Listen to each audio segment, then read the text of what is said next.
tu as l'impression de courir après ton temps, de finir tes journées fatiguées sans t'être concentré réellement sur l'essentiel, ben sache que c'est pas forcément à cause de ton manque d'organisation. Donc dans cette vidéo, tu vas peut-être comprendre où ça coince et tu vas sûrement reprendre le contrôle de tes journées. Déjà, il faut comprendre que gérer son temps, c'est pas forcément remplir son agenda. Je remarque que la plupart de mes clients ont des to-do list immenses, que la plupart de mes clients ont aussi un agenda rempli. Il n'y a vraiment aucun espace pour qu'un imprévu arrive dans une journée. Mais le problème, c'est que c'est pas en remplissant son agenda ou ses to-do list qu'on va forcément avancer. L'enjeu, c'est de savoir quoi faire en priorité et pourquoi on le fait. Tu sais, si toi-même t'es pas clair, ben, ton organisation ne fonctionnera pas du tout. Donc la première étape de la gestion de ton temps, ça va être clarifier tes priorités. Il faut comprendre que si tout est important, ben, au final, rien ne l'est. Donc pour trouver ce qui est réellement important, pose-toi la question suivante.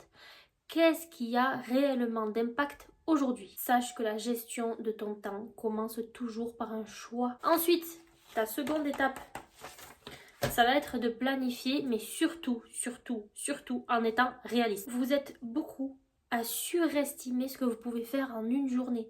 Vous ne laissez pas la place aux imprévus et vous ne laissez même pas la place à des pauses. Et tout ça, ça vous amène à la fatigue, à la frustration et au retard. Donc gérer ton temps, c'est savoir mieux répartir. C'est pas de tout caser. Ensuite, l'étape numéro 3, ça va être de passer à l'action sans attendre la motivation. Parce que la motivation ne vient pas avant l'action, mais elle vient très souvent après.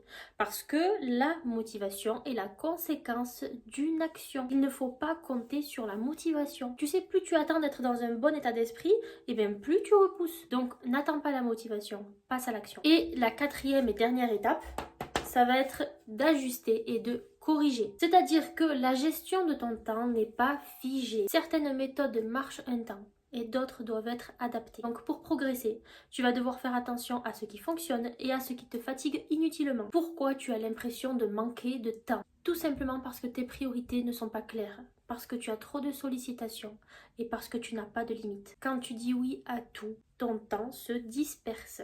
Ce qui est tout à fait logique. Donc pour apprendre à gérer ton temps, il va falloir que tu saches dire non. Maintenant, ce que je te conseille de faire, ça va être de commencer avec quelque chose de très simple, c'est-à-dire choisir une priorité par jour et définir le temps que tu vas avoir pour la traiter. Aussi, sache que ton but, c'est pas la perfection. Ton but, c'est la régularité. Maintenant, on arrive à la fin de cette vidéo. Donc si elle t'a plu, n'hésite pas à la liker, à la partager à quelqu'un qui a peut-être besoin d'apprendre à réorganiser son temps. Et n'hésite pas à t'abonner si ce n'est pas déjà fait. Je te dis à très vite pour une prochaine vidéo.